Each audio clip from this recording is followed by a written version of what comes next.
Alright. सो हम जो भी स्मार्ट डिवाइसेस यूज करते हैं now days, simple smart watch हो गई, सिंपल बल्ब्स हो गए, स्मार्ट फैंस हो गए, जो भी स्मार्ट डिवाइसेस हम जनरली यूज करते हैं उन सभी को आप जनरली आईओटी के अंडर काउंट करते हैं। फिर वो सभी डिवाइसेस जो कि इंटरनेट से कनेक्टेड है, including simple printer, simple smart watches, simple आपके रेफ्रिजरेटर्स, आपके स्मार्ट एसी, स्मार्ट एलईडीज, और ये सभी चीजें आप जनरली इनको आईओटी के अंदर ही काउंट करते हो। Right, that is the part of internet of things, सभी को आप आईओटी डिवाइसेस ही बोलते हो। कोई भी आईओटी डिवाइसेस हो गए, उसके आपके चार मेजर कंपोनेंट्स होते ही होते हैं। हमेशा वहाँ पे चार कंपोनेंट्स तो होंगे ही आपके। First one was your sensor, जिसके थ्रू आप एक्सटर्नल एनवायरनमेंट से डेटा इकट्ठा करते हो। Right. Second one was your device, जहाँ पर आपका डेटा प्रोसेस होगा या तो फिर कोई सिंपल डिस्प्ले होगा। तो अगर सिंपल बात करूँ स्मार्ट एलईडीज की, स्मार्ट टेलीविजन यूज करते हैं, स्मार्ट टीवीज यूज करते हैं नाउअडेज, उनमें सिंपल के सेंसर्स भी काम करते हैं। राइट। तो आपके वहाँ पे सिंपल एक डिस्प्ले भी मिलती है। मैं कहूँगा सिंपल स्मार्ट वॉचेस, तो पर सिंपल सेंसर्स भी मिलते हैं, लाइक सिंपल आपके ब्लड प्रेशर के लिए, ऑक्सीजन लेवल के लिए, बॉडी टेम्परेचर के लिए, सिंपल। राइट, उन सभी चीजों के लिए we have different sensors to collect the information, to collect the data from the environment. But data को डिस्प्ले करने के लिए we have some extra components, और डेटा को प्रोसेस करने के लिए we have some extra components. So with the sensor and with the extra hardware we call it the complete device, right? We call it the complete device. Now the third thing was your gateway. Gateway के through का data share होता है हमेशा। Gateway के through आपका data generally share होता है। लेकिन सिंपल आपको मान लो कि स्मार्ट वॉच है, ठीक है। स्मार्ट वॉच आपका सिंपल कम्युनिकेट करता है आपके मोबाइल डिवाइस के साथ, और चांसेस ये भी हैं, बहुत बार ऐसा होता भी, जनरली होता है ऐसा, कि आपकी जो स्मार्ट वॉच है वो कम्युनिकेट करे आपके एंड्रॉइड डिवाइस के साथ। आपका एंड्रॉइड डिवाइस उस डेटा को अपलोड करता है क्लाउड के ऊपर। राइट। तो आपका एंड्रॉइड जो डिवाइस है, सिंपल आपका आईफोन हो गया, सिंपल आपका एंड्रॉइड डिवाइस हो, चाहे सिंपल ब्लैकबेरी की हो, चाहे सिंपल माइक्रोसॉफ्ट की हो, डजेंट मैटर, बट वो आपका मोबाइल फोन वहां पर एज ए गेटवे काम करता है। राइट। तो डेटा शेयरिंग के लिए आपके पास हमेशा एक गेटवे भी होता है, ताकि अगर आप उस आईओटी डिवाइस को कंट्रोल कर पाओ। तो simply talk about the smart LED, smart television, तो वहां पर हमारे पास गेटवे कौन है? तो हमारा सिंपल रिमोट या फिर हमारा सिंपल मोबाइल फोन, जिसके थ्रू हम सिंपल स्क्रीन कास्ट करते हैं, वो दोनों ही हमारे पास गेटवे है, जिसके भी थ्रू डेटा को शेयर कर रहे हो। है, जिसके भी थ्रू आप उस आईओटी डिवाइस को कंट्रोल करते हो, that was the part of the gateway. right? Now, the third thing was your gateway, and the fourth thing was your cloud, जो कि जनरली का यूज होता है, बट कोई मैंडेटरी चीज नहीं है कि क्लाउड आपका हर बार यूज होगा, बट जनरली ये होता ही है। राइट। इसके बिना भी आपके डिवाइसेस काम करते हैं, बट जनरली ये आपको मिलता है क्लाउड पार्ट आपका। राइट। जैसे सिंपल मान लो कोई प्रिंटर है, अब इससे सिंपल कंट्रोल कर पा रहे हो थ्रू योर वाईफाई। अब एक वाईफाई नेटवर्क के अंदर उस प्रिंटर को कंट्रोल कर पा रहे हो, दैट वाज द।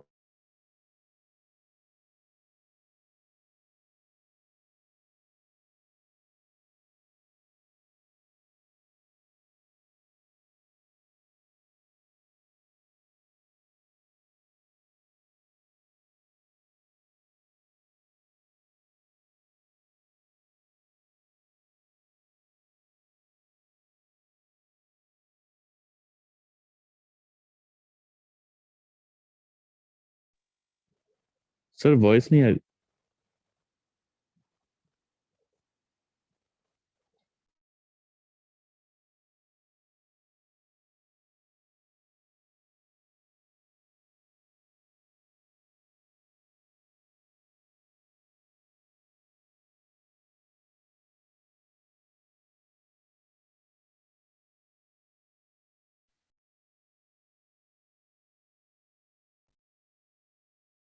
ऑलराइट।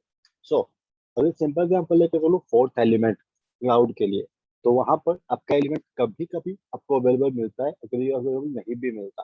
अगर सिंपल एग्जांपल तो मान लो कोई सिंपल प्रिंटर है। प्रिंटर मतलब स्मार्ट एलईडी मान लो, सिंपल स्मार्ट टेलीविजन मान लो आपकी। राइट।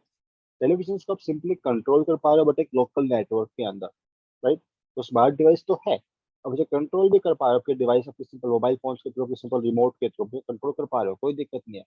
बट वहां पर कोई क्लाउड अवेलेबल नहीं होता जनरली। राइट।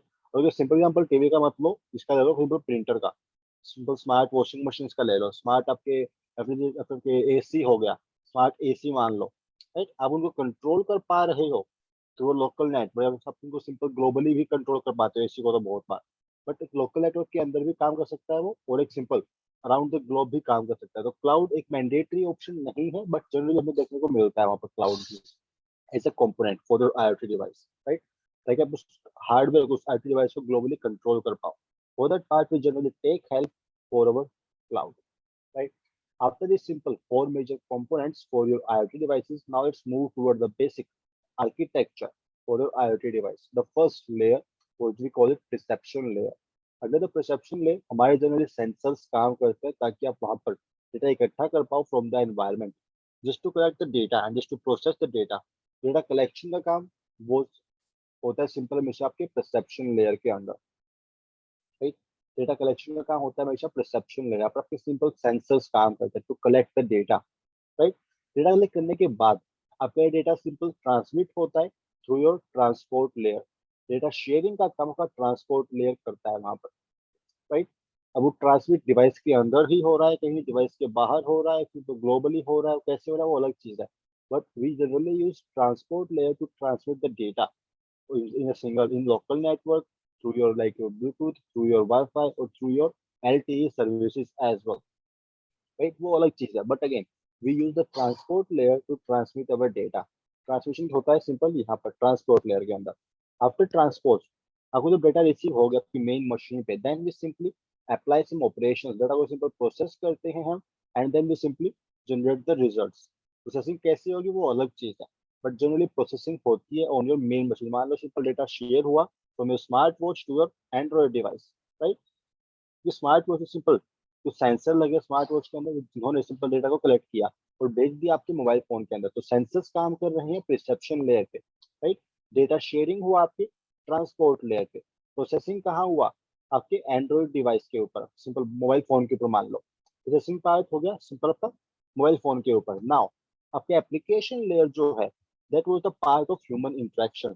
आपका ह्यूमन जनरली यहाँ पर इंटरेक्ट करता है. अब अगर मान लो आपको जो रिजल्ट जनरेट हुआ है आपका वो रिजल्ट आपको सिंपल स्मार्ट वॉच पे भी दिख सकता है, आपको किसी एंड्रॉइड एप्लीकेशन पे सिंपल iOS एप्लीकेशन के थ्रू भी दिख सकता है वहां पर, राइट? बट आपका जनरल यूजर आपकी IoT डिवाइस के साथ इस एप्लीकेशन लेयर के थ्रू ही इंटरेक्ट करता है. It could be simple website, it could be simple application, वो कुछ भी हो सकता है. अगर आप सिंपल डिवाइस के ऊपर एक स्क्रीन ऐड कर दो, वो भी आपके एप्लीकेशन लेयर के अंदर ही आता है, right? But your user always interact with the IoT device through your application layer, right? Third perception layer हमारे सेंसर्स काम करते हैं. ट्रांसपोर्ट लेयर पे सिंपल डेटा शेयर होता है. प्रोसेसिंग लेयर पे सिंपल प्रोसेस होगा, प्रोसेस कहाँ हो रहा है वो अलग चीज है, बट प्रोसेसिंग यही होती है हमेशा, right? Then we got application layer जहाँ पर आपका रिजल्ट, आपका डेटा वहाँ पर डिस्प्ले होगा टू द यूजर और टू द ह्यूमंस, ताकि वो उसको प्रॉपर रीड कर पाए, right? That was the part of application layer. और एक और चीज, आपकी IoT डिवाइसेस जनरली आपके IPv6 को ही यूज करते हैं अगर वो ग्लोबली काम करते हैं तो. अब अगर IoT डिवाइस ग्लोबली काम कर रहा है वहां पर, तो उसका जनरली IPv6 एड्रेस ही यूज होता है instead of your IPv4. IPv6 को यूज करने का मेन रीजन क्या है वहां पर? बिकॉज IPv6 में हमारे पास बहुत से IP एड्रेसेस अवेलेबल है, बिकॉज IPv4 में we have limited IP addresses जो कि IPv6 में नहीं है कोई लिमिट, राइट? तो IPv6 के एड्रेसेस इजीली असाइन कर सकते हो किसी भी IP डिवाइस को, because we have a lot of IP addresses in the version 6, right? Now, after this simple architecture part, now let's move toward the basic transmission mechanism which you can use for a IoT device. The first common thing which you generally use, जो कि हम पहले use करते भी थे बहुत बार, that was your Bluetooth. That was your Bluetooth. We generally call it Bluetooth Low Energy, BLE बोलते हैं generally उसको आप, right? But again, BLE के सिर्फ सिर्फ Bluetooth के थ्रू आप डेटा को स्पेसिफिक रेंज तक ही सेंड या फिर रिसीव कर पाते हो. All this kind of techniques ये आपके कंप्लीटली रेंज के अकॉर्डिंग डिपेंडेंट है वहां पर, राइट? इनमें से किसी की रेंज मान लो कुछ 10 सेंटीमीटर है, किसी की 1 मीटर, किसी की 1 किलोमीटर, किसी की 40 किलोमीटर. ये सभी आपके रेंज के अकॉर्डिंग ही डिफाइन किए जाते हैं वहां पर.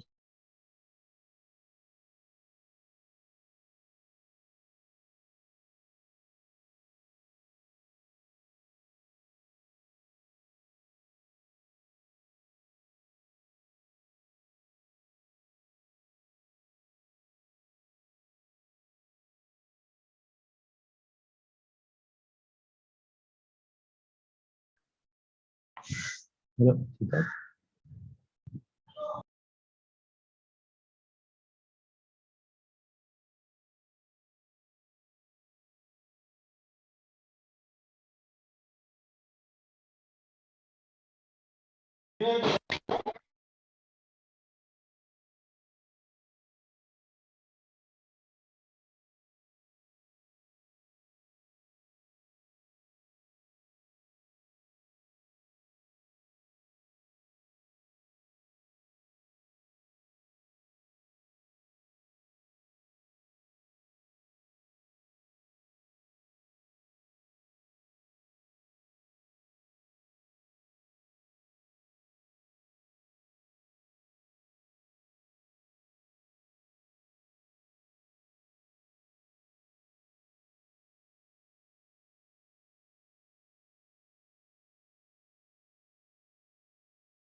Hello.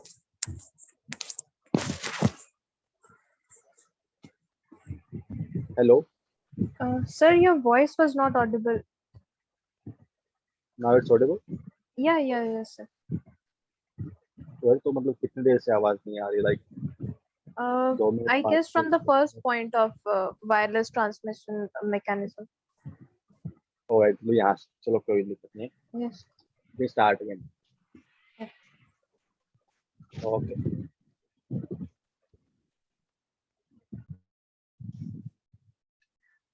So let's start with the first transmission mechanism here. The first one was your Bluetooth, जिसको हम जनरली यूज करते हैं here. आपको यहाँ पे सिंपल 3 क्लास मिलती हैं ब्लूटूथ लो एनर्जी BLE, जिसको ब्लूटूथ भी बोलते हैं सिंपली हम. First one was class A, जिसके लिए आपको मिलता है लाइक 100 मीटर्स के, आप 100 मीटर्स के बीच में डेटा शेयर कर सकते हैं between two devices. Second one was class B, जिसके साथ हम जनरली डील करते हैं. जनरली हम इसी क्लास के डिवाइसेस को यूज करते हैं क्लास B को, जिसकी रेंज आपको मिलती है around like 10 metres to 30 meters. Maximum range है 30 meter for the class B, Bluetooth low energy part for the Bluetooth devices, right? And the third class was your class C, in which you got the range for like 1 meter. इसकी range बहुत कम है, that was your 1 meter. कि आप सिर्फ 1 metre की range में ही data को share कर पाओगे.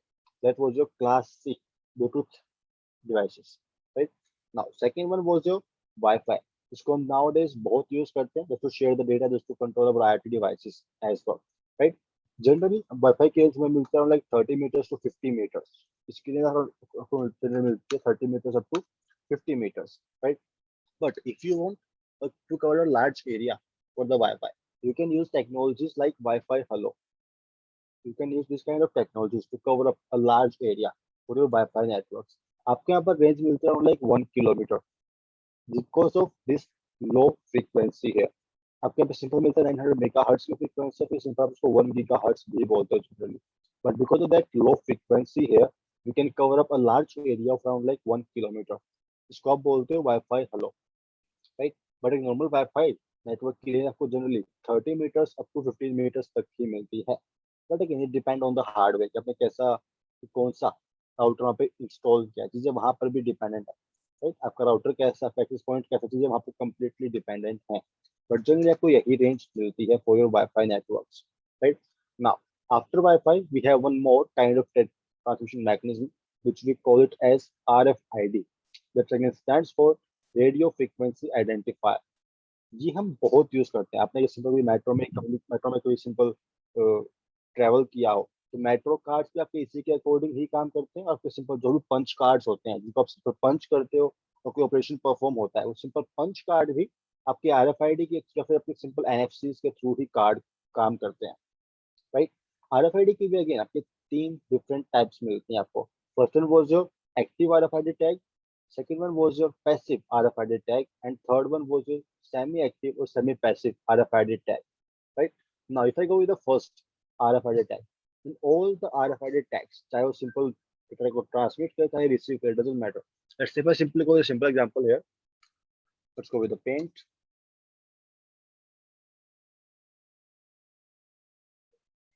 Like the simple PC.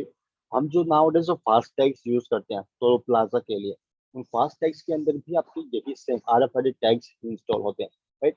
हमें जो सिंपल फास्ट टैग्स मिलते हैं उनके अंदर का सिंपल RFID टैग्स ये होता है, this one.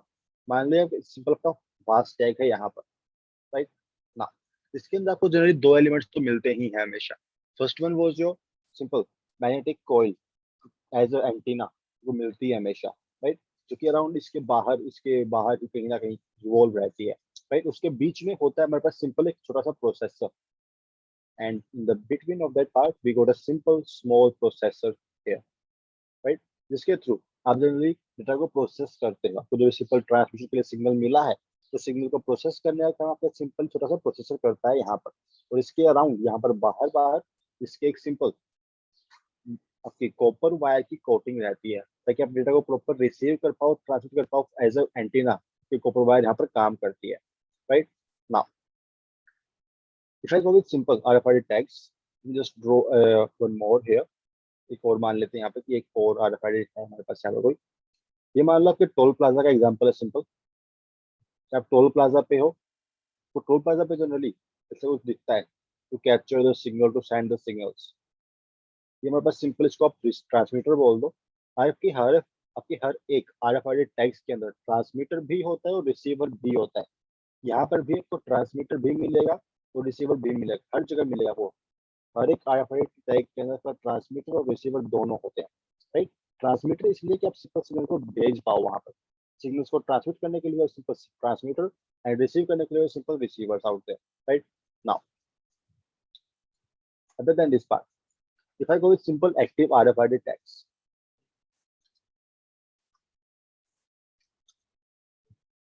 now in case of active RFID tags, यहाँ दोनों ही टैग्स के पास खुद की पावर सप्लाई भी होती है। यहाँ दोनों ही टैग्स के पास खुद की पावर सप्लाई भी होगी। I am just denoting the power supply with the green colour box here, right. यहाँ पर भी पावर सप्लाई होगी और यहाँ पर भी पावर सप्लाई होगी प्रॉपर। सप्लाई छोटी बड़ी हो वो अलग चीज है, बट सप्लाई दोनों के पास होगी। द पॉइंट इज, ये दोनों ही टैग्स खुद की पावर सप्लाई की हेल्प से डेटा को ट्रांसमिट कर सकते हैं। अगर ये मान लो छोटा सा टैग है यहाँ पर, सिंपल इसको नाम देते हैं सिंपल टैग 1। ये मैं सिंपल टैग 1, मान लो ये हुआ सिंपल कुछ टैग 2, राइट ना। तो मैं टैग 1 है, उसके पास भी पावर सप्लाई है, तो अगर मैं टैग 1 चाहे तो डायरेक्टली सिंपल सिग्नल्स भेज सकता है टू माई टैग 2, राइट। और अगर टैग 2 के पास भी पावर सप्लाई है तो वो भी डायरेक्टली आपका सिग्नल भेज सकता है टू द टैग 1, राइट। दोनों के पास पावर सप्लाई होती है in case of your active RFID tags. The second type of RFID tag was your passive RFID tags, जहां पर सिर्फ एक के पास पावर सप्लाई होगी बट दूसरे के पास नहीं होती वहां पर। लेट्स से जो मेरा टैग 2 है, जो कि थोड़ा बड़ा टैग है वहां पर, अब मान लो उसके पास खुद की पावर सप्लाई है, बट जो टैग 1 जो छोटा टैग है उसके पास खुद की कोई पावर सप्लाई नहीं है। इन दैट केस आपका जो टैग 2 है हमेशा वो ट्रांसमिशन को करेगा इनिशिएट, हमेशा ट्रांसमिशन आपका यहाँ से इनिशिएट होगा, राइट। उसके बाद ही आपको रिस्पॉन्स मिलेगा फ्रॉम योर टैग 1। तो टैग 1 सिर्फ आपको रिस्पॉन्स भेजेगा, उसको डेटा को जो सिग्नल मिला है, जो टैग 2 से टैग 1 को जो सिग्नल मिला है, तो सिग्नल को प्रोसेस करने के लिए, उसको सिंपल रिस्पॉन्स भेजने के लिए आपका टैग 1 कंप्लीटली डिपेंडेंट है आपके टैग 2 की सिग्नल स्ट्रेंथ के ऊपर।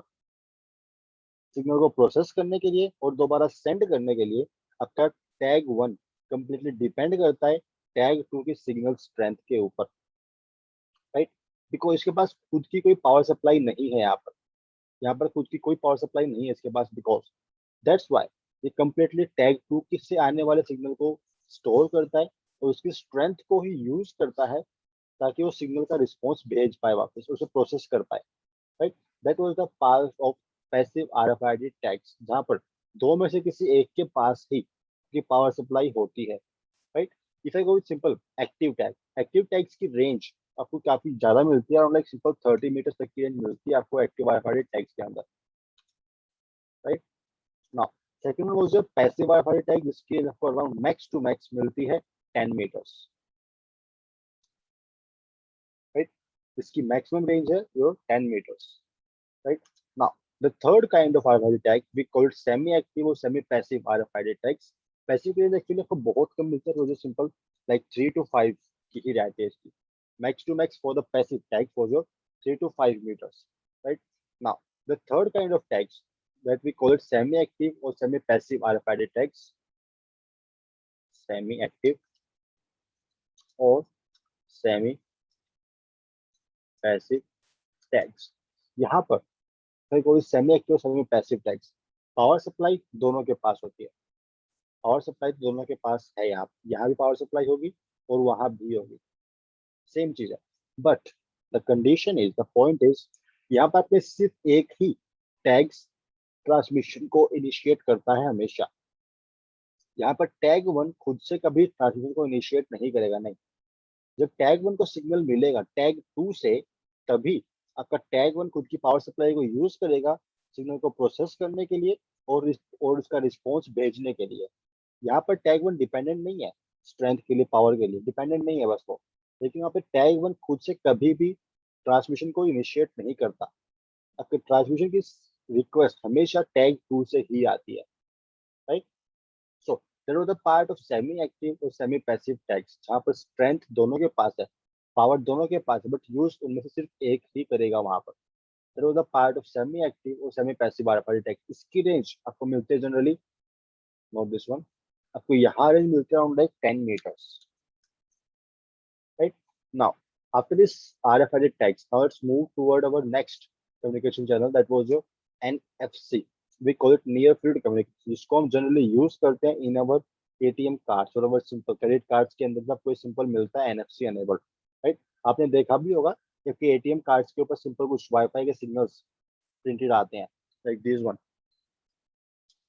Like NFC debit cards, this kind of symbols, right? आपके सिंबल आपके एनएफसी को स्पेसिफाई कर देगा, आपका जो कार्ड है वो एनएफसी को सपोर्ट करता है। एनएफसी की रेंज बहुत कम है, एनएफसी की रेंज अराउंड एक मैक्स टू मैक्स है 10 सेंटीमीटर, मैक्स है वो 10 सेंटीमीटर वहां पर, right? So you can use NFC for data sharing, but वहां पर रेंज बहुत कम है, तो जो मैक्स रेंज वो 10 centimetre for your NFC, near field communication जिसको आप बोलते हो। तो पर आपको जनरली आपका कार्ड पंच ही करना पड़ता है, आप सिंपल टैप करो या सिंपल पंच करो तब भी आपका डेटा कम्युनिकेट होगा वहां पर generally, right? Because of this very low range here. Now after this simple low range mechanism here, then we move toward our high range mechanism. First one was your LTE, जिसको हम use करते हैं for our 4G part, right? इसकी भी range आपको काफी high मिलती है, आपको यहाँ पर अराउंड रेंज मिलती है 40 किलोमीटर तक की फॉर योर LTE, राइट? आपको LTE में अराउंड रेंज मिलती है around like 40 kilometre, starting from the 8 kilometre, जो कि लगभग रहती है कम से कम 8 किलोमीटर की तो होगी ही होगी LTE के अंदर भी, और मैक्सिमम रेंज यहाँ पर 40 kilometre for the mobile networks part, जिसको हम यूज करते हैं LTE को, राइट? After this one what we have is wifi HaLow, जिसके थ्रू आप एक लार्ज एरिया को कवर कर पाते हो for your wireless network, for your wifi network, right? which works with the frequency of like 900 megahertz और 1 गीगाहर्ट्ज भी बोलते हैं जनरली उसको, जिसकी रेंज है 1 किलोमीटर, ताकि आप एक लार्ज एरिया को कवर कर पाओ वहां पर। Then we have WP WAN, जिसको आप बोलते हो low power wide area network, जिसकी रेंज है around like 10 kilometres. Then we got simple cellular, जिसकी रेंज अराउंड लाइक अराउंड आपकी 8 किलोमीटर से 40 किलोमीटर तक की रहती है। आपका सेलुलर जनरली आपकी LTE के साथ ही काम करता है नाउअडेज, तो right? Now other than this simple transmission mechanism, you can also use these kind of wired communications as well, और generally हम इसको यूज भी करते हैं as in form of our Ethernet cables. You can also use something like fiber optics को भी आप use कर सकते हो for transmission, but generally आपको Ethernet एक कॉमन केबल है वहां पर, और you can also use the PLC cable, जो आप बोलते हैं power line communication channels, right? Mechanism बहुत सारे हैं वायर्ड के, तो we all know this thing, but generally आप इथरनेट को बहुत यूज करते हो फॉर द ट्रांसमिशन पार्ट, और आप पीएलसी को भी यूज करते हो बहुत बार। आप लोगों ने देखा भी होगा, आप अगर सिंपल कभी यूएसबी केबल्स को परचेज करते हो, आपको दो ऑप्शन मिलते हैं परचेज करते वक्त। आपको सिंपल एक पावर केबल चाहिए, तो सिंपल डेटा शेयरिंग के लिए भी एक केबल चाहिए। आप अगर सिंपल परचेज करते हो एक पावर केबल को, वहां पर आपको सिंपल उसके अंदर दो ही वायर्स मिलती हैं, एक रेड और एक ब्लैक, जो कि सिर्फ और सिर्फ आपके पावर को कैरी करती है वहां पर, right? Second kind of PLC cable वो जो इसके थ्रू आप डेटा को भी शेयर कर पाते हो और आप सिंपल पावर को भी शेयर कर पाते हो वहां पर। आप अगर सिंपल यूएसबी केबल परचेज करते हो कहीं से, उनके अंदर आपको मिलते हैं simple 4 wires, right? First one was your red and black for the power, and the last two are your simple green and white for your data sharing part. तो आप पीएलसी की केबल्स के थ्रू भी data को easily share कर सकते हो। इसके अलावा भी बहुत से मैकेनिज्म है, बट ये दो तो आप जनरली यूज करते ही हो, right? Your Ethernet part and your PLC cables. Now, other than this, we have so many wireless transmission mechanisms which you can use. Then we move toward our firmwares. आपके हर एक hardware के ऊपर पहले आपके एक firmware की coating आती है। आपने सुना होगा सिंपल रोम के बारे में, कब बोलते हो रैंडम एक्सेस मेमोरी, रैंडम रोम मेमोरी के बारे में सुना होगा आपने। रोम के अंदर जनरली आपका सिंपल फर्मवेयर ही स्टोर होता है वहां पर, राइट? जो कि सिंपल आपके बूटअप के स्टार्ट होता है, बूटअप से पहले आपका सिंपल पहले फर्मवेयर काम करता है। आप जब भी पावर बटन प्रेस करते हो सिस्टम के अंदर, पहले आपका सिंपल सिस्टम एक सिंपल फंक्शन को कॉल करता है, जो कि सिंपल आपका डिफाइन होता है इन योर फर्मवेयर। सबसे पहले आपका रोम मेमोरी से आपका सिंपल फर्मवेयर ही वहां पर कॉल होता है। फर्मवेयर के बाद में आपके सिंपल बूट प्रोसेस वगैरह स्टार्ट होते हैं। तो पहले आपका सिंपल फर्मवेयर बूट होता है through your ROM memory. That again stands for read only memory, right? Now, other than the firmware, आपके पास कुछ operating systems भी है जिनको आप यूज कर सकते हो for your IoT device. But generally हम OS को यूज करने की जगह वहां पर OS की कुछ बेसिक फंक्शनैलिटीज को फर्मवेयर के अंदर ही बाइंड कर देते हैं, ठीक है? आपका जो हार्डवेयर है उसके ऊपर ज्यादा लोड ना पड़े, राइट? उस लोड को कम करने के लिए हम जनरली ऑपरेटिंग सिस्टम की फंक्शनैलिटीज को फर्मवेयर के अंदर ही बाइंड कर देते हैं, ताकि हमें जो सिंपल फंक्शनैलिटी चाहिए, मान लो आपको सिंपल कुछ नेटवर्किंग की फंक्शनैलिटी चाहिए, तो आप वहाँ पे सारी फंक्शनैलिटीज को ऐड नहीं करते फॉर ओएस पार्ट, नहीं, आप सिंपल फंक्शनैलिटी उठाओगे नेटवर्किंग की और उसे ऐड कर दो आपके फर्मवेयर के अंदर, एंड दैट्स ऑल, ताकि आपका हार्डवेयर भी लाइट वेट रहे और वो फास्ट काम करे। And we all know for our IoT devices we have limited powered systems, जब आपका सीपीयू भी लो पावर्ड है, आपके पास मेमोरी भी कम रहती है वहाँ पर, और बहुत बार तो पावर भी आपको लिमिटेड ही मिलती है, एक सिंपल बैटरी के थ्रू पावर मिलता है फॉर सिंपल स्मार्ट वॉच वगैरह के केस में, तो राइट, क्योंकि रिसोर्सेज आपको हमेशा ही लो पावर मिलते हैं, तो उस केस में आपको जो हार्डवेयर है वो जितना हो उसके उतना लाइट वेट रखना पड़ता है, ताकि आप उसको फास्ट प्रोसेस कर पाओ डेटा को, simple. So we have basic operating system which you can use if you want. Like the first one was your Windows IoT अलग आता है, simple RTOS जिनको आप बोलते हैं, real time operating system, जो कि SCADA सिस्टम में बहुत यूज होता है। Okay, RTOS आपके SCADA सिस्टम में बहुत ज्यादा यूज होता है, right? Then we have AWS का अलग से आता है, Linux के अलग से आते हैं, और आप सिंपल गूगल सर्च भी करते हो, then you will get a complete list of your operating system for the IoT device. Just search here for like IoT OS.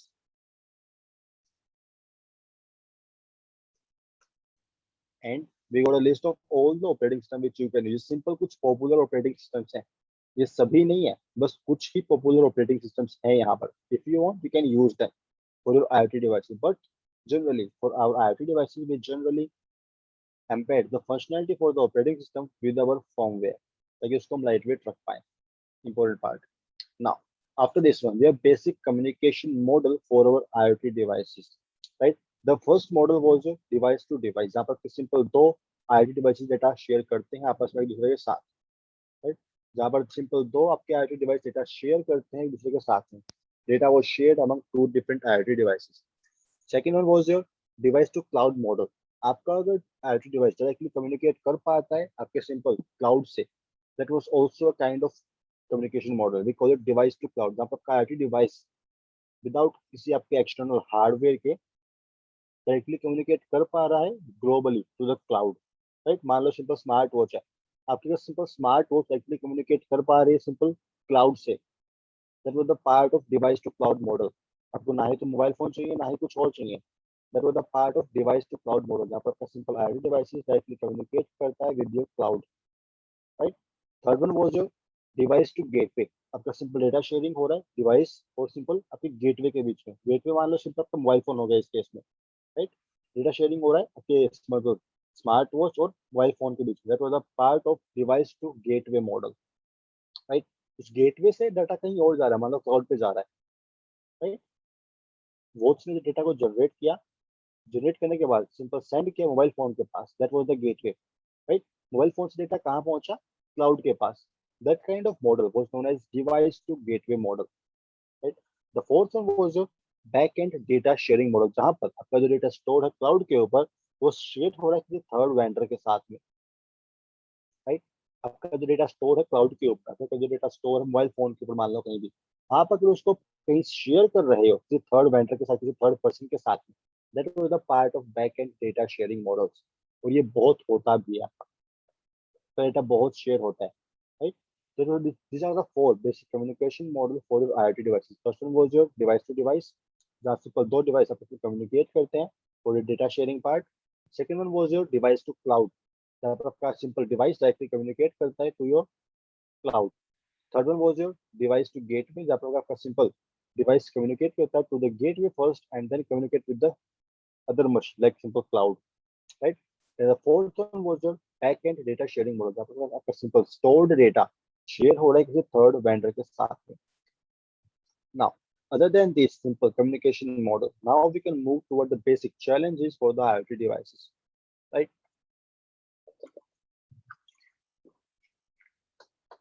All right. So let's start with the first one. Our first challenge for all the IoT devices was your security, because पर resources limited है हमारे पास, that's why पर आपकी security implement करना भी काफी difficult challenge रहता है। आप वहाँ पे सिंपली एईएस को इम्प्लीमेंट नहीं कर सकते फॉर द एनक्रिप्शन, नहीं, कोई चांस ही नहीं बनता। तो सिस्टम वहाँ पे बहुत वीक रहते हैं, राइट। सबके लिए सिंपल आपको एक्स्ट्रा एल्गोरिथम्स को डिफाइन करना पड़ता है फॉर योर आईओटी डिवाइसेस। तो सिक्योरिटी इंप्लीमेंट करना वहाँ पर एक नेक्स्ट लेवल चैलेंज रहता है बस हमेशा, right. Then we have vulnerable interface. Interface वो जो सिंपल लाइक मान लो कोई मोबाइल एप्लीकेशन होगी, सिंपल कोई वेबसाइट होगी जिसके थ्रू आप आईटी डिवाइस के साथ इंटरेक्ट कर रहे हो, आपका जो वो इंटरफेस ही वल्नरेबल हो, that was also a challenge, right. तो इंटरफेस की भी प्रॉपर टेस्टिंग करवानी होती है हमेशा। Then we have physical security risk. Simple example use कर, लेट्स से लाइक आप कोई सिंपल स्मार्ट वॉच यूज कर रहे हो, ठीक है। स्मार्ट वॉच के अंदर बहुत बार डेटा स्टोर होता है हमारा, बहुत सारा डेटा स्टोर होता है हमारा, राइट। अब मान लो किसी को स्मार्ट वॉच मिल गई, अब उसको वो चलो मान लो उसको डाटा को डायरेक्टली रीड नहीं कर पा रहा, कोई केस नहीं बनता, मान लो डायरेक्टली डेटा को रीड नहीं कर पा रहा वो, बट उसके बावजूद what your attacker can do, your attacker will simply extract the storage chip from the smart watch. अब वो सिंपल आपका अटैकर चिप को सिंपल एक्सट्रैक्ट करेगा from your smart watch and he will simply plug in that chip to the extra hardware, जहां से data को वो easily read कर पाएगा। That was the part of physical security risk. अगर आपके पास प्रॉपर सिक्योरिटी नहीं लगी है फॉर स्टोरेज, आपके स्टोरेज प्लेन टेक्स्ट में स्टोर हो रही है, पर आपकी स्टोरेज अगर एनक्रिप्टेड नहीं है, अगर आप कहीं पर सिंपल ये मान लो कि आप सेंसिटिव डेटा को स्टोर कर रहे हो एंड देन कोई सिक्योरिटी भी नहीं लगाई जाती, जिसके बाद में आपका अटैकर वहां पर इजीली फिजिकल हार्डवेयर को प्लग आउट करके कहीं और प्लग इन कर पा रहा है एंड देन डेटा को रीड कर पा रहा है, that was the part of physical security risk. Then we have is lack of vendor support. आपको मान लो अपडेट्स नहीं मिल रहे, डेटा में कुछ खराबी आ गई, वो ठीक करने नहीं आ रहे, वो सभी चीजें आपकी मिलती हैं यहाँ पर। Lack of vendor support, like updates नहीं मिल रहे, फर्मवेयर को आप अपडेट नहीं कर पा रहे, कोई करप्ट हो गया, कोई डेटा, कोई एप्लीकेशन काम नहीं कर रही, कोई फंक्शन काम नहीं कर रहा है, राइट। इस टाइप की चीजें आपको जनरली फेस करवाती हैं this kind of problem, we call it lack of vendor support. जब आपका वेंडर वो सपोर्ट नहीं कर रहा for any kind of security issues as well as some other issues as well for the functions, for the hardware, and multiple other things we have there, right. That was lack of vendor support. After vendor support we have is difficult to update firmware or operating system। आपका generally जो क्या devices होते हैं उनके firmware को manually update करने पड़ते हैं बहुत बार, राइट। अगर वो ऑटोमेटिकली अपडेट हो जाते हैं तो वेल एंड गुड, तो कोई दिक्कत ही नहीं है।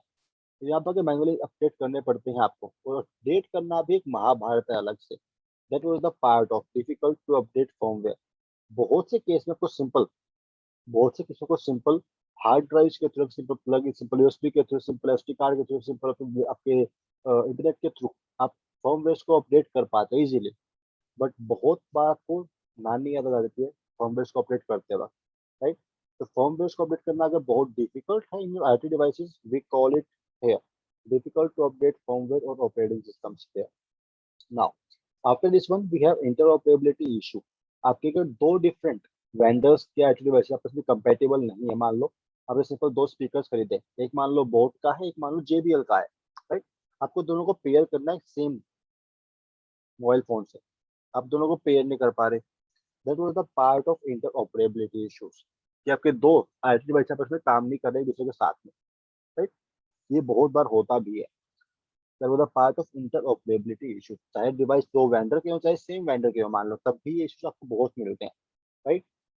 Then other than this what we have is OWASP Open Text 2014। so let's start with these things। first one was your insecure web interface। सारे टैक्स आपकी वेबसाइट्स के यहाँ कवर अप होते हैं, all your attacks for your websites, all the attacks for your websites are here। आपका web interface अगर insecure है तो वो भी अगर एक वल्नरेबिलिटी ही रहती है आपके लिए। Then we have insufficient authentication and authorization। Authentication के सारे अटैक्स और परमिशंस के सारे अटैक्स, एस्केलेशन वगैरह सब कुछ आपको यहाँ देखने को मिलते हैं एट नंबर 2।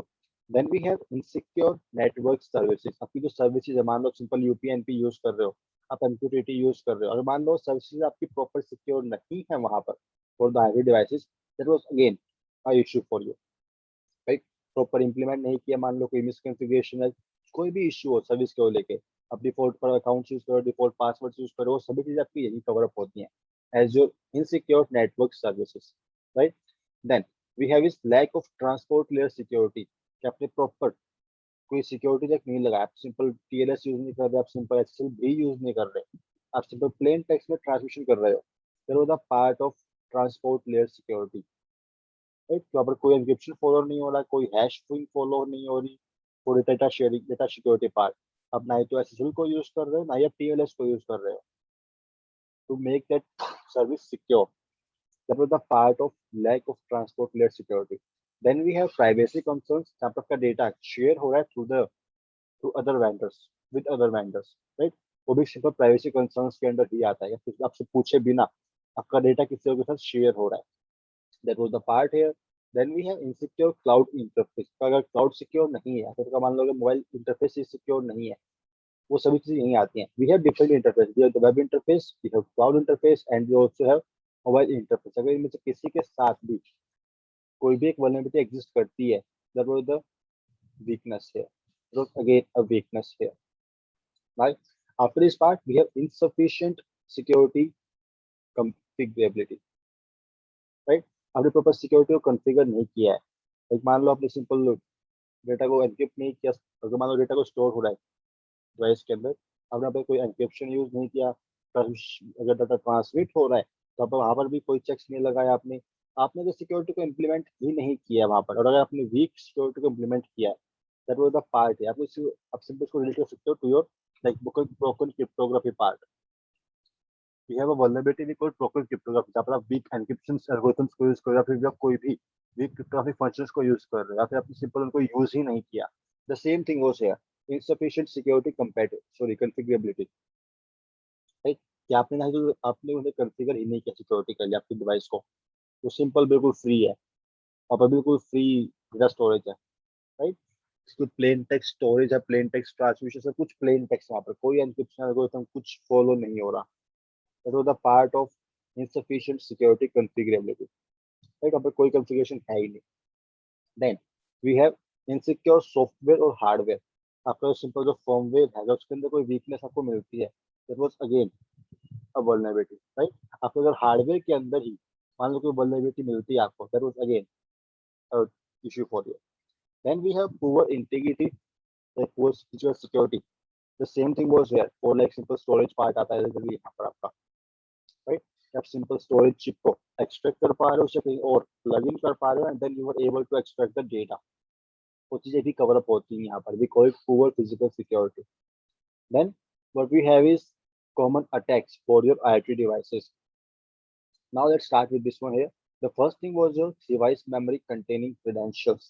कि आपकी credentials store है आपकी memory के अंदर, चाहे वो simple physical memory हो, चाहे simple वो primary memory हो, चाहे simple secondary memory हो, doesn't matter, right? आपके जो credentials share हो रही हैं, तो chances है कि आपका attacker उन्हें easily extract कर पाएगा वहां पर, right?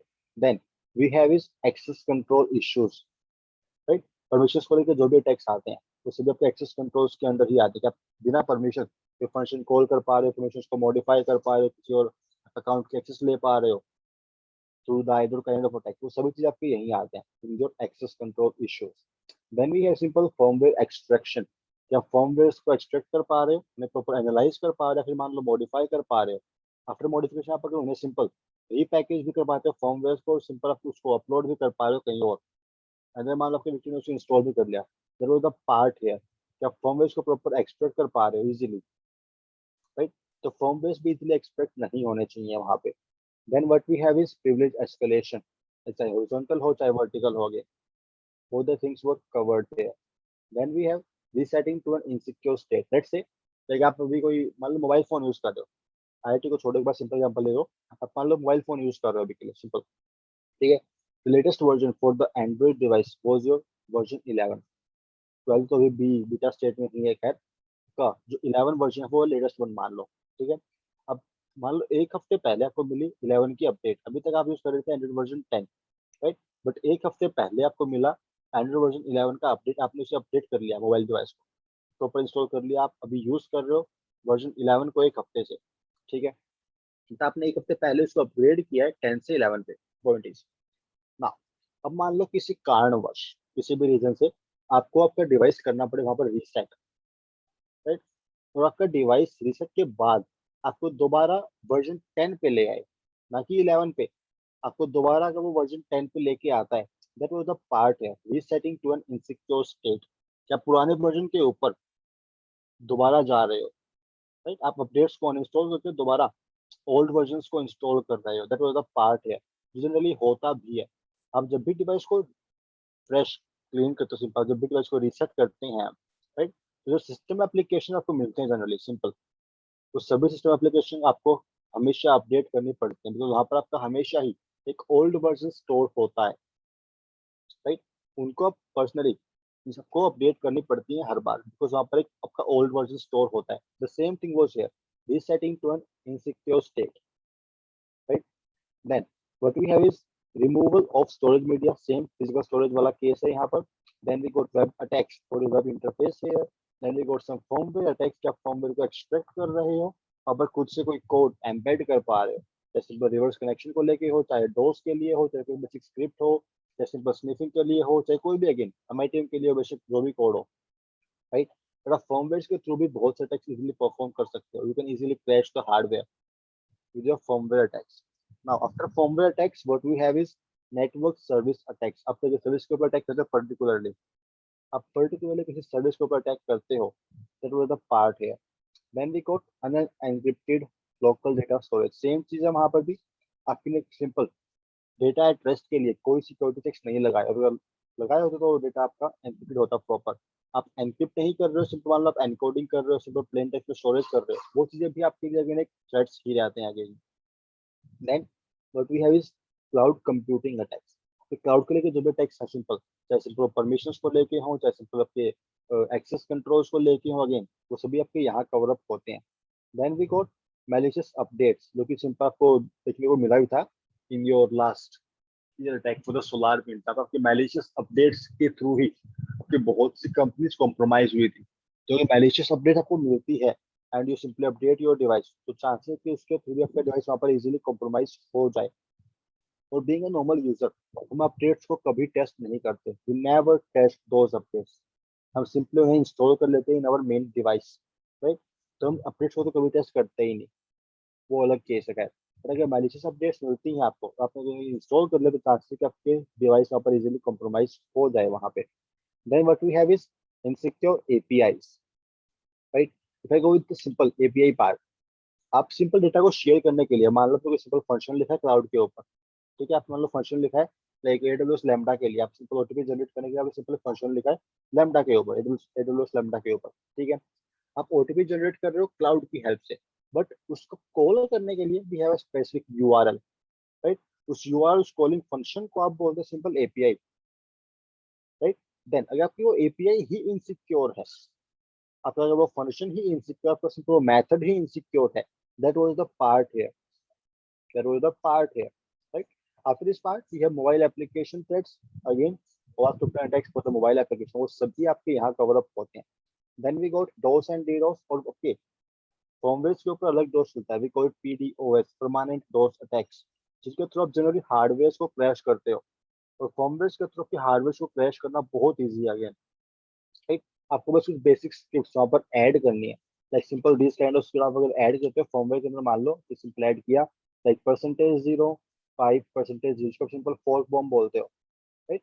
इस सिंपल स्क्रिप्ट को ऐड कर दो स्टार्टअप के साथ, सिस्टम स्टार्ट हो, आपकी स्क्रिप्ट एग्जीक्यूट हो, स्क्रिप्ट एग्जीक्यूट हुई और सिस्टम क्रैश, आपका आईओटी डिवाइस क्रैश, वहां पर क्रैश हुआ, यूजर ने दोबारा रिस्टार्ट किया, फिर स्क्रिप्ट एग्जीक्यूट हुई, फिर क्रैश, यूजर ने फिर रिस्टार्ट किया, फिर स्क्रिप्ट एग्जीक्यूट हुई और फिर से crash, right? This kind of attacks वो इंक्लूडेड एज योर पीडीओएस, इसको परमानेंट डोस अटैक भी बोलते हो, जनरली आपका ये हार्डवेयर के ऊपर ही होता है with help of your firmwares, right? Now what we have is stalling code attack, जहां पर अगर सिंपल एग्जांपल है तो मान लो लाइक आइए मान लो आप कहीं पार्किंग में खड़े हो, ठीक है? अब पार्किंग में आप भी हो बीइंग अ नॉर्मल यूजर और मैं भी हूँ बीइंग अ अटैकर वहां पर, राइट? मैं कुछ एक्स्ट्रा हार्डवेयर यूज करूंगा, लाइक सिंपल आपका हैक आरएफ हो गया, आपका ब्लेड आरएफ हो गया, मैं उनके थ्रू उस एक्स्ट्रा हार्डवेयर के थ्रू आपका जो सिग्नल है, आप जब सिंपल बटन प्रेस करते हो गाड़ी को लॉक या फिर अनलॉक करने के लिए, मैं उस स्पेसिफिक सिग्नल को कैप्चर करूंगा, राइट? मैं सिंपल सिग्नल को करूंगा कैप्चर वहां पर और उसे सिंपल ब्लॉक करूंगा ताकि वो गाड़ी तक ना पहुंचे। अब मान लो गाड़ियां पार्किंग में खड़ी हैं, ठीक है? आप ऑफिस से आ रहे हो, आपको गाड़ी अनलॉक करनी है, आपने बटन प्रेस किया, सिग्नल मुझे रिसीव हुआ, मैंने इसे वहीं के वहीं ड्रॉप कर दिया। बट ड्रॉप करने से पहले उसकी एक कॉपी मैंने अपने सिस्टम के अंदर स्टोर कर ली। ठीक है, सिग्नल मुझे रिसीव हुआ, इसे मैंने स्टोर किया और फिर कर दिया ड्रॉप, ताकि वो गाड़ी तक ना पहुंचे। आपको आवाज सुनाई नहीं दी कि गाड़ी के डोर अनलॉक हो गए? वो सिंपल चीज जो करती है, तो गाड़ी को आपको कोई आवाज नहीं सुनाई दी उस केस में। ठीक है, आपने सिंपल दोबारा बटन प्रेस किया and now you go to the sound for the unlock. तो सिंपल आवाज सुनाई दी गाड़ी अनलॉक होने की, और ठीक है, गाड़ी अनलॉक हो गई। Now what you will do, you simple take your car and go back to the home, simple. But उससे पहले का जो सिग्नल था, जो मैंने कैप्चर किया था, उसके थ्रू उसको मैं दोबारा रिट्रांसमिट करके आपकी गाड़ी को अनलॉक कर सकता हूँ। Right, that was the part of rolling code attack. कि आप सिग्नल्स को कैप्चर करते हो और उन्हें दोबारा ट्रांसमिट करते हो to perform some malicious actions. That was the part of rolling code attack here. Right, और ये बहुत होता भी है, ये बहुत होता भी है, इसकी बहुत सी वीडियोस भी मिल जाएंगे आपको इजीली यहाँ पर। एक सिंपल चलता हूँ, like hacking Audi not card, just go with videos here and you can go with these videos easily। ये सभी आपके जनरल रोलिंग कोड अटैक के ही एग्जांपल्स मिलते हैं आपको यहाँ पर। राइट, बस सिंपल सिग्नल को कैप्चर किया है, देन ट्रांसमिट किया है, सेम थिंग वाज हियर। और उसके लिए आपको जनरली ये हार्डवेयर यूज करने पड़ते हैं, like simple hack RF was one of them. Right, आपको ये यूज करना पड़ता है। Other than this you can also use blade RF, जो कि सिंपल डिफरेंट फ्रीक्वेंसीज पे काम करते हैं। एक्स्ट्रा कुछ नहीं यहाँ पे, बस सिंगल सिंपल ट्रांसमीटर और रिसीवर है फॉर डिफरेंट फ्रीक्वेंसीज। राइट, आपको डिफरेंट फ्रीक्वेंसीज पे सिग्नल कैप्चर करने के लिए आपके ये डिफरेंट हार्डवेयर यूज करने पड़ते हैं। राइट, तो आपका डिफरेंट कीज आपके डिफरेंट फ्रीक्वेंसीज पे काम करती हैं वहाँ पे। Now other than this rolling back code here, what we have is newborn attack, जो कि सिंपल एक malware अटैक ही था, but specifically for Bluetooth devices. इसके थ्रू आप किसी भी ब्लूटूथ डिवाइस को इजीली कंप्रोमाइज कर पाते थे, बट बिफोर वर्जन 3 और 4 में भी। राइट, उससे पहले के जितने भी आपके डिवाइसेस थे, आप उनको इजीली कंप्रोमाइज कर पाते थे with your Bluetooth attack. Right, उसके साथ साथ जो आप उसके आसपास डिवाइसेस होंगे, उन सभी को भी आप कंप्रोमाइज कर पाओगे with the same Bluetooth attack. Right, मतलब एक को कॉम्प्रोमाइज करो और उसके आसपास जितने भी बाकी डिवाइसेस हैं वो अपने आप कॉम्प्रोमाइज कर पाओगे वहाँ पर इजीली, तो अपने आप कॉम्प्रोमाइज हो जाएंगे बाकी तो। Right, that was a part of newborn attack, जो सिंपल एक मैलवेयर अटैक ही था specifically for your bluetooth devices. Then what we have is jamming signal attack, जहाँ पर आप एक्स्ट्रा हार्डवेयर की हेल्प से सिग्नल्स को सिंपल जैम करते हो। Right, after jamming what we have is simple backdoors. आप सिंपल बैकडोर्स क्रिएट कर रहे हो थ्रू योर फर्मवेयर, आप फर्मवेयर को एक्सट्रैक्ट करो और सिंपल कोड इंजेक्ट करो फॉर योर बैकडोर, ठीक है, आप जब चाहो उस हार्डवेयर डिवाइस को कंट्रोल कर पाओ। That was the part of simple backdooring. जब एक सिंपल बैकडोर के लिए स्क्रिप्ट इंजेक्ट कर रहे हो in your firmware in your device, through which you can control the device whenever you want or you can access the device. Then what we have is simple eavesdropping. You can easily sniff the network, sniff the traffic for the IoT devices. You can call it as eavesdropping or you can also call it as simple sniffing, right? Then you can also perform the MITM attack. You can simply perform the replay attack, जिसको आप simple rolling back code भी बोलते हो, right? Then we have a simple forced malicious device. आपने जानबूझ के एक malicious device को डिजाइन किया पर इसका एक सिंपल एग्जांपल दूं, that was your like Wi-Fi pineapple बोलते हैं जनरली इसको हम, Wi-Fi pineapple दिखने में बिल्कुल सिंपल वाईफाई राउटर की तरह ही है, बट ये स्पेसिफिकली आपका अटैक्स के लिए ही क्राफ्टेड है, राइट? इसके लिए सिंपल वर्किंग समझाऊं आपको। लेट्स से मान लो लाइक आप किसी पब्लिक एरिया में बैठे हो, ठीक है, हमारा मोबाइल डिवाइस अब जब भी वाईफाई ऑन करते हो, उसका मोबाइल डिवाइस पहले सिंपल नेटवर्क को ब्रॉडकास्ट करता है कि मेरे पास ये नए डिवाइसेस हैं, मैं पहले इस नेटवर्क से कनेक्ट हो चुका हूँ, ठीक है। आपका डिवाइस सिंपल कुछ पैकेट्स को ब्रॉडकास्ट करता है ताकि आप अवेलेबल नेटवर्क को स्कैन कर पाओ, या फिर आपके पास जो सिंपल कनेक्टेड डिवाइस, मान लो आप एक बार कनेक्ट किया आपने मैकडी के वाईफाई से, राइट, और आपने सिंपल एक बार कनेक्ट कर लिया मैकडी के वाईफाई से, ठीक है। अब आप जब दोबारा उसके एरिया में जाओगे, आपका डिवाइस आपको ऑटोमेटिकली कनेक्ट कर लेता है, राइट, बिकॉज उसको सेम ही नेटवर्क मिल रहा है with the same name, right. और उसके लिए आपका डिवाइस, आपका मोबाइल फोन, आपका लैपटॉप भी सिग्नल्स को ट्रांसमिट करता है। आपका मोबाइल फोन आपका कोई भी डिवाइस हो गए बार बार सिग्नल्स को ट्रांसमिट करता है ताकि वो उसी नाम के किसी भी नेटवर्क को दोबारा ढूंढ पाए, राइट। आपका अगर वाईफाई एक्टिव है तो अगर वाईफाई एक्टिव होगा तो सिग्नल भेजेगा सिंपल, और उन्हीं सिग्नल्स को आपका यहाँ पर ये वाईफाई पाइनएप्पल करेगा कैप्चर कि ये पर्टिकुलर मोबाइल फोन है, मान लो ये ढूंढ रहा है एक wifi network with the name, मान लो कुछ लाइक ब्ला ब्ला मान लो, या फिर सिंपल मैकडी मान लो, शॉर्ट फॉर्म यूज करो, सिंपल मैकडी मान लो अभी के लिए सिंपल, ठीक है। या फिर आपका मोबाइल फोन है तो सिंपल वाईफाई ढूंढ रहा है with the name MC-D McD, short form मान लो अभी के लिए सिंपल, ठीक है। अब जब ये सिंपल पैकेट मिला आपके पाइनएप्पल को यहाँ पर, तो पाइनएप्पल क्या करेगा, उसी नाम से एक सिंपल नेटवर्क क्रिएट कर देगा। आपका वाईफाई पाइनएप्पल उसी के इसी सेम नाम से एक वाईफाई हॉटस्पॉट क्रिएट कर देगा आपके लिए, राइट। वाईफाई हॉटस्पॉट क्रिएट हुआ, राइट। आपके मोबाइल फोन का जो भी डिवाइस था उसे मिले signal from the same name McD, right. Signal मिलते ही आपका जो डिवाइस होगा वो भेजेगा सिंपल पासवर्ड कि हाँ ऑथेंटिकेशन के लिए ये पासवर्ड था, ऑथेंटिकेट कर रहा हूँ मैं, राइट। पासवर्ड मिला सिंपल पाइनएप्पल को, तो पाइनएप्पल तो पासवर्ड पूछेगा ही नहीं, राइट। तो पासवर्ड को चेक किए बिना ही आपको कर देगा एक्सेस ग्रांट कि ठीक है भाई पासवर्ड सही था आपका और आप हो गए मुझसे कनेक्ट, और आपको आईपी असाइन कर देगा वहाँ पर सिंपल। आप अब कहाँ कनेक्टेड हो, आपका जो भी डिवाइस होगा वो कनेक्टेड आपके वाईफाई पाइनएप्पल से, राइट। आपका पाइनएप्पल स्पेसिफिकली आपके एमआईटी काइंड ऑफ अटैक्स के लिए डिजाइन किया गया है ताकि आप नेटवर्क्स को इजीली स्निफ कर पाओ और आप वहाँ पर इजीली एमआईटी अटैक्स को परफॉर्म कर पाओ।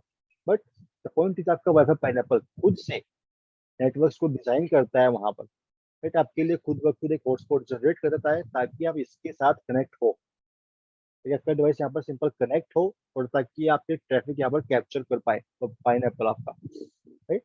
दिस काइंड ऑफ डिवाइस जो कि स्पेसिफिकली डिजाइंड है आपके मैलिशियस एक्शंस के लिए, we call them forced malicious devices. This one वो डिवाइस स्पेसिफिकली क्राफ्ट किए गए हैं to perform malicious actions, we call them forced malicious devices. Then after this simple malicious devices part, but we have a side channel attack जहां पर आप simple like example दूं, मान लो सिंपल पावर कंजप्शन में से एक है वो पावर कंजप्शन की बात कर लो, या सिंपल आपकी सिंपल स्क्रीन ब्राइटनेस की बात कर लो, ठीक है। या फिर ये मान लो कि फैन स्पीड मान लो, राइट। आपकी हीट जनरेट मान लो, आप सिंपल इस टाइप के बेसिक फंक्शंस को एनालाइज करते हो for your simple system. Let's say आप अगर कोई डेस्कटॉप यूज कर रहे हो, राइट। अब being a hacker what you can do for this kind of side channel attacks, आप सिंपल इन चीज को एनालाइज करके आप अगर किसी क्रिप्टोग्राफिक फंक्शंस को एक्सट्रैक्ट कर पाते हो कि आपने कौन सा एल्गोरिथम यूज किया फॉर एनक्रिप्शन, लेट्स से जिस by analysing this thing if you are able to predict कि आपने वहां पर सिंपल एनक्रिप्शन के लिए ट्रिपल DES यूज किया है, ठीक है।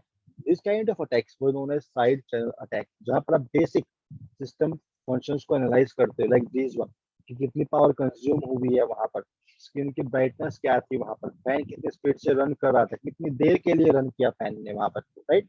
कितनी हीट जनरेट हुई है, आप बेसिक इन चीजों को एनालाइज करके अगर क्रिप्टोग्राफिक फंक्शंस को ब्रेक करने की कोशिश करते हो। This was the part of side channel attack, right.